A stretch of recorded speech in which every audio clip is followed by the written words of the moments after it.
નમસ્કાર, શિવમ એડ્યુકેર હોમમાંથી હું દીપ ને આખા વર્ષ દરમિયાન જ્યારે તમે મારી સાથે વિજ્ઞાન વિષયની સફરે છો ત્યારે આજે આપણે ધોરણ 8 માં જે પ્રકરણનો અભ્યાસ કરવાનો છે તેનું નામ છે બળ અને દબાણ. નામ પરથી જ આપણને એવું જાણવા મળે કે બે મુદ્દાઓનું મળેલું આ ચેપ્ટર છે, એટલે બે જ લેક્ચરમાં આપણે એને બહુ સારી રીતે કવર કરીશું. તો બોલાવી લઈએ આપણે બળને. શું સમજીએ જ્યારે આપણે શબ્દ સાંભળીએ કે બળ કોને કહેવાય? હા, બળ એટલે કે તાકાત, બળ એટલે કે જોર, ને બળ એટલે પેલું દમ લગાકર પૈસા વાળું દમ. પણ જ્યારે આપણે વિજ્ઞાન વિષયની ભાષામાં વાત કરતા હોય, એટલે કે સુવ્યવહારુ શબ્દમાં વાત કરતા હોય, ત્યારે આપણે બળ કોને કહી શકીએ? તો એવું કહેવાય કે જ્યારે પણ કોઈ પદાર્થને આપવામાં આવતા ધક્કા કે પછી ખેંચાણને તે પદાર્થ પર લાગતું બળ કહેવાય. મારા હાથ પર હવે તમે ધ્યાન આપજો. જ્યારે આપણે પાણી ભરેલી ડોલને ઉચકીએ છીએ ત્યારે ખરેખર આપણે એને ઉપરની તરફ ખેંચીએ છીએ, અને એવી જ રીતે કોઈ ભારે બોક્સને કોઈ એક જગ્યા પર જ્યારે આપણે મૂકીએ ત્યારે આપણે તે બોક્સને નીચેની તરફ ધક્કો મારીએ છીએ. એટલે ફરી એકવાર હવે આપણને સમજણમાં બેસી ગયું હશે કે પદાર્થને આપવામાં આવતા ધક્કા કે પછી ખેંચાણને તે પદાર્થ પર લાગતું બળ કહેવાય. હવે જ્યારે પણ કોઈ પદાર્થને આપણે બળ લગાડીએ ત્યારે તે પદાર્થ પર કેટલીક અસરો જોવા મળે છે. એ અસરો આપણે જોઈએ તો તેની પહેલી અસર છે કે તેની સ્થિતિમાં ફેરફાર થાય. જ્યારે જમીન પર પડેલા ફૂટબોલને આપણે કિક મારીને ગોલની જાળી તરફ ફેંકીએ ત્યારે ખરેખર આપણે શું કર્યું? એક સ્થિર સ્થિતિમાં પડેલા બોલને કિક મારીને, એટલે કે તેના પર ધક્કો લગાવીને, તેના પર બળ લગાડીને તે બોલને આપણે ગતિમાં લાવ્યા અને ગોલની જાળી તરફ મોકલ્યું. એટલે એવું કહી શકાય કે આપણે તે બોલની સ્થિતિમાં ફેરફાર થયો. હવે બીજી અસર જે આપણને બળની પદાર્થ પર જોવા મળે તે છે તેની દિશામાં ફેરફાર થાય. ક્રિકેટની રમતમાં જ્યારે બોલર આપણી તરફ બોલને ફેંકે છે ત્યારે આપણે બેટ વડે ફટકારીને તેને બાઉન્ડ્રીની દિશામાં ધકેલીએ છીએ. એટલે કે જે બોલ ગતિ કરીને આપણી તરફ આવતો હતો તે બોલને આપણે બેટ વડે બાઉન્ડ્રીની દિશામાં મોકલ્યો, એટલે આપણે તે બોલની દિશામાં ફેરફાર કર્યો. ત્રીજી અસર જે જોવા મળે કે તેના આકારમાં ફેરફાર. હવા ભરેલા ફુગ્ગાને જ્યારે આપણે થોડોક હાથથી દબાવીએ ત્યારે આપણે એવું જોઈ શકીએ કે તેના આકારમાં ફેરફાર થાય છે. એટલે બળ વડે પદાર્થના આકારમાં ફેરફાર થઈ શકે. ચોથી અને છેલ્લી જે અસર જોવા મળે કે જો પદાર્થ ગતિમાં હોય તો તેની ગતિમાં ફેરફાર થાય. સાયકલ જ્યારે આપણે ચલાવીએ ત્યારે આગળ કોઈ ખાડો કે પછી કોઈ સાધન આવી જાય ત્યારે આપણે બ્રેક વડે સાયકલની ગતિને ધીમી પાડીએ છીએ. એટલે એવું કહેવાય કે આપણે બ્રેક વડે બળ લગાડીને સાયકલની ગતિમાં ફેરફાર થયો. તો આ છે બળની પદાર્થ પર લાગતી ચાર અસરો. જ્યારે પણ કોઈ પદાર્થ પર આપણે બળ લગાડીએ ત્યારે આ ચારેયમાંથી કોઈ એક અસર આપણને તે પદાર્થ પર જોવા મળે. હવે આ થઈ પદાર્થ પર લાગતી બળની અસરો, અને તેની પહેલા આપણે બળ એટલે શું એ જોયું. હવે હું તમને એક પ્રશ્ન પૂછીશ, એ પ્રશ્નનો તમારે મને જવાબ આપવાનો છે. એ પહેલા હું કેટલાક મારા ભાઈબંધોને અહીંયા જોડી દઉં.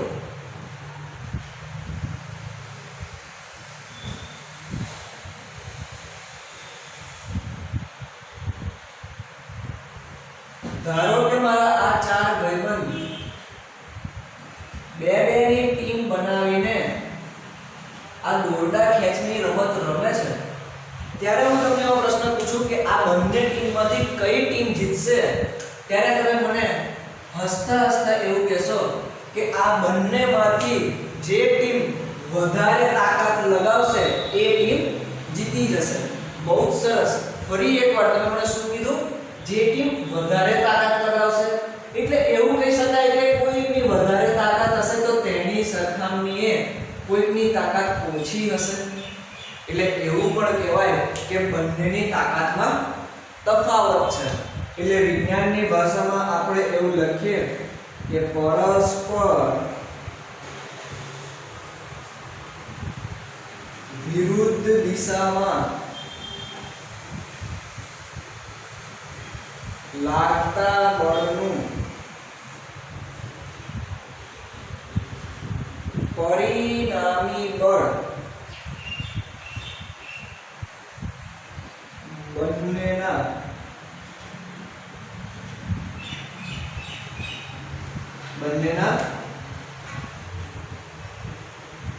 તફાવત જેટલું હોય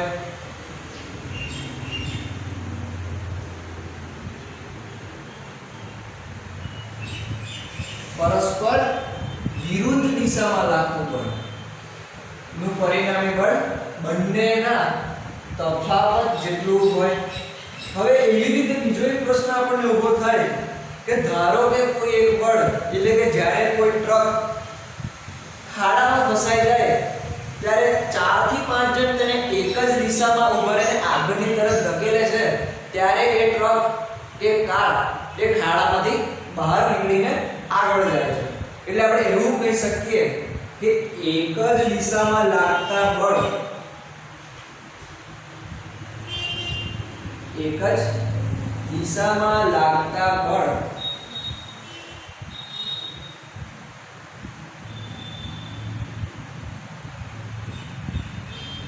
એકબીજામાં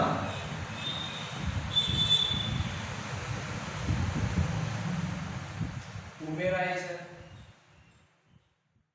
તો હવે આપણે જોઈશું બળના પ્રકાર।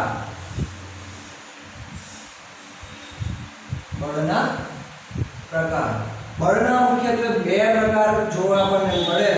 તેમાં પહેલું છે સંપર્ક બળ અને બીજું બિન સંપર્ક બળ। નામ પરથી જ આપણને એમ જણાય કે સંપર્ક બળમાં બે પદાર્થ વચ્ચેનો સંપર્ક અનિવાર્ય હશે અને બિન સંપર્ક બળમાં આપણને બે પદાર્થ વચ્ચેનો સંપર્ક અનિવાર્ય નહીં હોય। હવે આપણે સંપર્ક બળમાં આપણને બે પ્રકારના બળ જોવા મળે। તેમાં પહેલું છે સ્નાયુ બળ,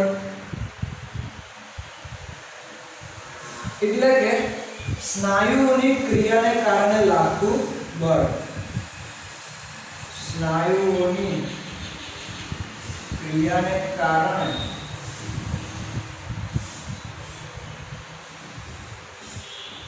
લાગતું બળ। પાણી ભરેલી ડોલને ઉંચકવો, ગ્લાસને ઉંચકવો, ચોપડીને ઉંચકવી, આ પેનને ઉંચકવી, આ બધી ક્રિયામાં આપણા શરીરના સ્નાયુઓ સંકળાયેલા હોય એટલે આપણે આ પ્રકારના બળને સ્નાયુ બળ કહીએ છીએ। અને બીજું બળ એ છે ઘર્ષણ બળ, એટલે કે જે બળ પદાર્થની ગતિને અવરોધક હોય,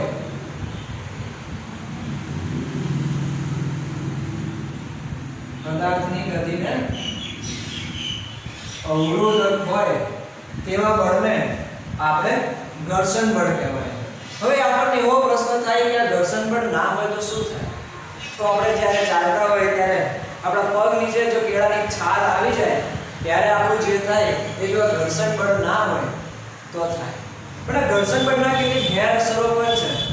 જેમ કે આપણે જે પગમાં ચંપલ પહેરીએ છીએ એ પગના ચંપલનું ઘસાવું, સાયકલ, સ્કૂટી કે પછી બાઇકના ટાયરનું ઘસાવું અને લાંબા ગાળે બે પદાર્થોના ઘર્ષણના કારણે ધાતુઓનું ઘસારણ, આ બધા આ ઘર્ષણ બળની ગેરઅસરો છે।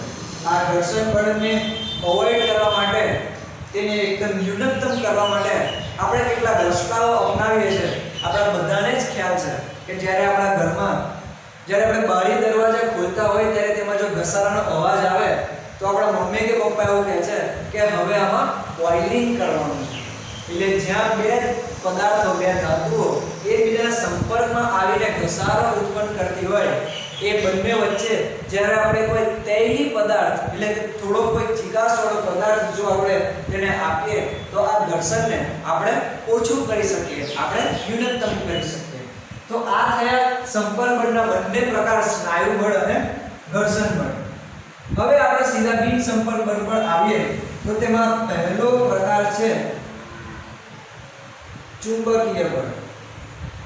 જ્યારે નામ લખતી વખતે આપણે એવું નક્કી કરેલું તે આપણે વાત કરેલી કે બિન સંપર્ક બળમાં બે પદાર્થ વચ્ચેનો સંપર્ક અનિવાર્ય હોતો નથી. તો ચુંબકીય બળમાં આપણે એવું ધારી લઈએ કે ધારો કે આપણાથી 1000 ટાંકણી ભરેલું બોક્સ એ આપણાથી ઢોળાઈ ગયું, આપણાથી નીચે પડી ગયું અને બધી ટાંકણી એ વેર વિખેર થઈ ગઈ. હવે 1000 ટાંકણીને વીણવા માટે આપણો કેટલો બધો સમય જતો રહે. પણ એની જગ્યાએ આપણે જો કોઈ એક લોહ ચુંબક લઈએ અને એટલા સરફેસ એરિયામાં આપણે જો ચુંબકને ટાંકણીઓની ઉપર ફેરવી દઈએ તો ગણતરીની સેકન્ડોમાં, ગણતરીની મિનિટોમાં બધી જ ટાંકણીઓ આ ચુંબક વડે લાગતા આકર્ષણ બળને કારણે એટલે કે ચુંબકીય બળને કારણે એકઠી થઈ જાય. એટલે આ એક પ્રકાર છે ચુંબકીય બળનો.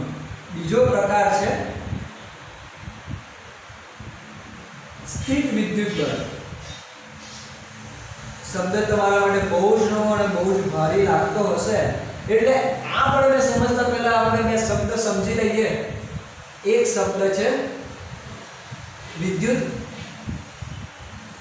ભારિત અને બીજો શબ્દ છે વિદ્યુત ભાર રહિત. તો વિદ્યુત ભારિત આપણે તેને કહીએ કે જે પદાર્થ પાસે વિદ્યુત ભાર હોય, જે પદાર્થ પાસે વિદ્યુત ભાર હોય અને તેનાથી બિલકુલ ઉલટું જે પદાર્થ પાસે વિદ્યુત ભાર ન હોય તેને આપણે વિદ્યુત ભાર રહિત કહીએ. બસ એ વિદ્યુત બળની વ્યાખ્યા આપણને એવું કહે છે કે કોઈ એક વિદ્યુત ભારિત પદાર્થ બીજા તેના જેવા વિદ્યુત ભારિત પદાર્થ કે પછી વિદ્યુત ભાર રહિત પદાર્થ પર જે બળ લગાડે તેને આપણે સ્થિર વિદ્યુત બળ કહીએ. પણ જ્યારે બે વિદ્યુત ભારિત પદાર્થો વચ્ચે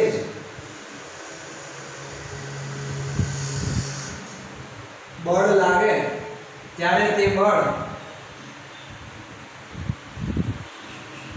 અપાકર્ષણ જેવું આપણને જોવા મળે છે. એટલે કે બંને પદાર્થો એકબીજાથી દૂર જાય. તેનાથી ઉલટું કોઈ એક વિદ્યુત ભારિત અને બીજા વિદ્યુત ભાર રહિત પદાર્થ વચ્ચે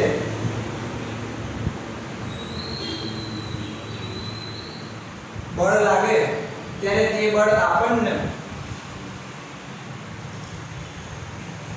આકર્ષણ બળ જેવું જણાય છે. એટલે કે એ બંને પદાર્થ એકબીજાની નજીક આવે છે. આ બળને બહુ સહેલાઈથી સમજવા માટે આપણને એક પ્રવૃત્તિ જે ચોપડીમાં આપી છે એ તો આપણે કરી શકીએ, પણ કદાચ એટલા સાધનો પણ આપણી પાસે ના હોય તો પણ કોઈ ચિંતા નથી. સવારમાં તમે બધા પોતપોતાના વાળ તો ઓળતા જ હશો. ત્યારે વાળ ઓળ્યા પછી કાસ્કાને કાલે તરત સવારે કોઈ કાગળની નજીક લઈ લેવો ત્યારે તમે એવું જોઈ શકશો કે એ કાગળ એ કાસ્કા તરફ થોડો આકર્ષાય છે, એ કાસ્કાની થોડી નજીક આવે છે. તો આ કાગળનું નજીક આવવાને આપણે સ્થિત વિદ્યુત બળ કહેવાય. એમ કે જ્યારે આપણે કાસ્કાને વાળ વડે ઘસતા હતા ત્યારે તેના પર એક વિદ્યુત ભાર ઉત્પન્ન થયો. એટલે એ કાસ્કો વિદ્યુત ભારિત થયો અને કાગળ જે વિદ્યુત ભારિત પદાર્થ કહેવાય. એટલે એ બંને વચ્ચે આકર્ષણ પ્રકારનું બળ આપણને જોવા મળે છે. હવે ત્રીજું એટલે કે આ બિન સંપર્ક બળનું સૌથી છેલ્લું અને આપણા બધાને આખા જીવનમાં એક વખત તો રડાવનારું જ બળ એ છે ગુરુત્વાકર્ષણ બળ.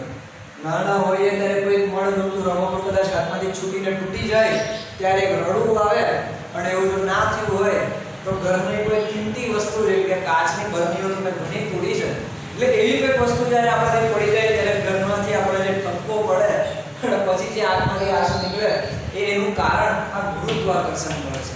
આપણે બધાને જ ખબર છે કે પૃથ્વી એ દરેક પદાર્થને પોતાની તરફ આકર્ષવાનો ગુણધર્મ ધરાવે છે અને આ જ આકર્ષણને આપણે ગુરુત્વાકર્ષણ કહીએ છીએ. પણ તમે તમારા પાઠ્યપુસ્તકમાં જોશો તો ધોરણ 8 ના પાઠ્યપુસ્તકમાં ગુરુત્વાકર્ષણ પર માત્ર 4 જ ફકરા છે અને એનાથી ઉલટું ધોરણ 9 માં આ જ નામથી આખું ચેપ્ટર 15 પેજનું આવે છે.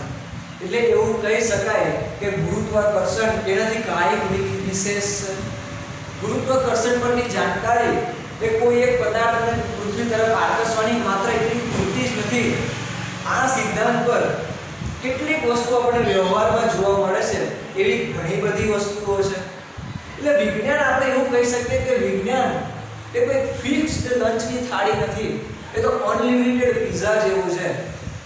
જેટલી જાણકારી મેળવવાની ભૂખ હોય એટલી જાણકારી મેળવીને ભૂખને આપણે સંતોષવાની. એટલે અત્યારે ગુરુત્વાકર્ષણ પર મને તમને સમજાય એવી જેટલી પણ બીજી જાણકારી છે એ બે ત્રણ જાણકારી તમારી સાથે વહેંચું. એ ગુરુત્વાકર્ષણ બળની અસર આપણે પહેલી તો આપણે વજન પર જોવા મળે. અત્યારે આપણે પૃથ્વી પર છીએ એમ કહેવાય. એટલે જ્યારે આપણે પૃથ્વી ગ્રહ પર છીએ ત્યારે આપણું વજન ધારો કે 60 કિલો હોય તો જ્યારે આપણે ચંદ્ર પર જઈને આપણું વજન કરીએ તો તેના છઠ્ઠા ભાગનું એટલે કે છઠ્ઠા ભાગનું એટલે કે 10 કિલો આપણને જણાય. આની પાછળ કારણભૂત જો કોઈ બળ હોય તો એ છે આ ગુરુત્વાકર્ષણ બળ. કેમ કે ગુરુત્વાકર્ષણ બળ જે પૃથ્વી પર લાગે છે તેના છઠ્ઠા ભાગનું ચંદ્ર પર લાગે છે. તો બીજી એક વસ્તુ આપણને વિચારીએ કે તમે સમાચારમાં જોતા હશો કે આપણે આ સેટેલાઇટ અવકાશમાં તરતી મૂકી એનો આપણે કેટલો બધો આપણને ખર્ચો થાય છે. એવું ના કરી શકાય કે જે સેટેલાઇટ અવકાશમાં તરતી મૂકવાની હોય તેને એક વિમાનમાં ભરીને અવકાશમાં પાછી તરતી મૂકીને પાછું વિમાનથી આવી જવાનું બની શકે. એવું આપણને એવો વિચાર આવે. પણ એની માટે એક બહુ મોટી કારણ છે કે આપણે જો પૃથ્વીના ગુરુત્વાકર્ષણ બળને છોડીને બહાર અવકાશમાં જવું હોય તો તેના માટે આપણી જે સ્પીડ આપણી જે ગતિ જોવે એ કંઈક 11.2 કિલોમીટર પ્રતિ સેકન્ડની જોઈએ. જ્યારે કોઈ પણ પદાર્થ 11.2 કિલોમીટર પ્રતિ સેકન્ડની ગતિ પોતે મેળવી લે ત્યારે એ આ ગુરુત્વાકર્ષણ બળને છોડીને અવકાશમાં જવાની એ શક્તિ ધરાવતું હોય છે. આ બે ત્રણ એક પ્રકારની જાણકારી હતી કે જે તમને વધારે મદદરૂપ થશે અને ધોરણ 11 સાયન્સમાં આવશો ત્યારે તો ગુરુત્વાકર્ષણ બળ કેટલીક જગ્યાઓ પર આવીને ઊભું હશે. તો આજના લેક્ચરમાં આપણે બળ એટલે કે શું, બળની અસરો, બળ જ્યારે એક જ દિશામાં લાગે ત્યારે બળનું મૂલ્ય શું હોય, બળ જ્યારે અલગ અલગ દિશામાં લાગે ત્યારે તેનું મૂલ્ય શું હોય અને બળના કેટલાક પ્રકાર, સંપર્ક બળ, બિન સંપર્ક બળ, સંપર્ક બળના 2 બળ, સ્નાયુ બળ, ઘર્ષણ બળ અને બિન સંપર્ક બળના 3 પ્રકાર, ચુંબકીય બળ, સ્થિર વિદ્યુત બળ અને ગુરુત્વાકર્ષણ બળ. અહીંયા આપણે આખોય બળનો ટોપિક, આખાય બળનો મુદ્દો અહીંયા આપણે પૂરો થાય છે અને આવતા લેક્ચરમાં આપણે દબાણને સમજવાનું છે. એ દબાણને સમજતી વખતે આપણે આ જે થેલી છે આપણે બધાને ખોલવાની બહુ મજા આવે. આ થેલીને બનાવનાર વ્યક્તિએ કેવી રીતે વિચાર કર્યો અને કે કેવી રીતે આ દબાણને સંપર્કમાં છે, એ દબાણના રિલેટેડ છે, દબાણના સંબંધ